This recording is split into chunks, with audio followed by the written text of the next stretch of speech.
ხვალინდელი დღიდან გამომდინარე, ცხადია, წინასწარი დასკვნების გაკეთება იმ სურათის გათვალისწინებით შესაძლებელია. ჩვენ ასევე დღეს ვლაპარაკობდით რეპრესიულ კანონმდებლობაზე, რომელიც რამდენიმე დღეში შევა ძალაში და იურისტების შეფასება არის საინტერესო. ამასთან დაკავშირებით მათი ნაწილი, ახლა საბაბრაჭოელის შეფასებას ვკითხულობ, რომ აგენტების რეესტრში ჩასმით ან ციხით ემუქრება ყველას, ვინც სოციმედიაში მაგალითისთვის ხელისუფლების კრიტიკას გადაწყვეტს, ხო, ეს რაღაც ახალი თავი იქნება ჩვენი, ასე ვთქვათ, გამოხატვის კონტექსტში. ani თქვენთან საუბრი დავიწყებ თუ შეიძლება, თქვენი დასკვნა რა არის ამ სურათის გათვალისწინებით, იგივე ხვალინდელი დღის პროგნოზით და იმ მოცემულობით, რომელიც ეხა არის ქვეყანაში. დიახ, რუსული ოცნების რეპრესიული კანონები და რეპრესიული პროცესი, ასე ვთქვათ, გრძელდება, აგრძელებს მოქმედებას და ხვალინდელი დღეც იქნება ერთ-ერთი ეტაპი, ასე ვთქვათ, ამ მოქმედებების ჯაჭვისა, რაც გულისხმობს, რა თქმა უნდა, აბსურდულ სასამართლო პროცესს, რომელიც საქალაქო სასამართლოს შენობაში იმართება ხოლმე როგორც წესი და ეს იქნება ზურაგერჩი ჯაფარიძის პროცესი, სადაც ჩვენ არ გვაქვს მოლოდინი, რომ სასამართლო ამ შემთხვევაში მაინც იქნება სამართლიანი. როგორც იცით, ჩვენი კოალიციის სამივე ლიდერმა უარი განაცხადა გირაოს გადახდაზე, მათ შორის არის ზურაბგირჩი ჯაფარიძეც და მათ მიაჩნიათ და ჩვენ მიგვაჩნია ამ კოალიციას, ზოგადად რომ არ თანამშრომლობის ნაწილში ეს არის ერთ-ერთი ეტაპი, ასე ვთქვათ, და მათი ინდივიდუალური გადაწყვეტილება არის, რა თქმა უნდა, შეუძლებელია რომ მივესალმებოდეთ, ან რომელიმე ჩვენგანს უხაროდეს გისოსებს მიღმა ლიდერის ნახვა, მაგრამ აი ეს არის სწორედ არ თანამშრომლობის კამპანიის ნაწილი, რომელიც ჩვენ დავიწყეთ არჩევნების გაყალბების დღიდან, როდესაც ვთქვით მანდატებზე უარი, შემდგომ დაფინანსებაზე, შემდგომ უკვე თითოეულმა მათგანმა განაცხადა უარი ამ ეგრეთ წოდებულ საგამოძიებო კომისიაში მისვლაზე და საბოლოო ჯამში მოვედით აი ამ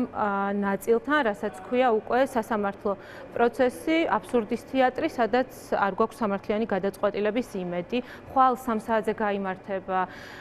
ზურაგირჩი ჯაფარიძის პროცესი, სადაც მე დარწმუნებული ვარ, რომ არაერთი ადამიანი იქნება, რომელიც მას მხარდაჭერას გამოუხატავს აღნიშნულ პროცესზე. კანონში ცალსახაწერია, რომ ფარას გავრცელებისთვის პირი ფულს ან კონკრეტული საქმიანობისთვის უნდა იღებდეს. ამერიკაში კი არა, დემოკრატიულ ქვეყნებშიც კი ასეა, მაგრამ ბატონ რაჟდენს ეს არ აინტერესებს, ყველას გააგენტებას აპირებს, ვისაც მთავრობაზე აუგი დაცდება და დასკვნა ასეთია, რომ რეესტრში ჩასმით ან ციხით ემუქრება ყველას, ვინც სოციმედიაში ხელისუფლებაზე კრიტიკას გადაწყვეტს. აი, საით მიდის ეს პროცესი, რაც წინა პერიოდში იყო, შეიძლება ასე ვთქვათ, სანატრელი გახდეს, ხო, ასე გამოდის რეალურად, ისე ვითარდება მოვლენები. აი, თქვენი დასკვნა რა არის ამ სურათის გათვალისწინებით? ცალსახად მიდის იქითკენ, საითკენაც არის გეგმა რუსეთის და რუსეთის ასე ვთქვათ, მონობაში მყოფი ივანიშვილის და მისი დაჯგუფების, რომელმაც ჩაიგდო ხელში ხელისუფლება და დღეს ეგრეთ წოდებული ხელისუფლების სახელით გვევლინება და აქვს კონკრეტული გეგმა, რომელსაც ახორციელებს იმისთვის, რომ საბოლოოდ აღასრულოს მიზანი, ეს არის ავტოკრატიის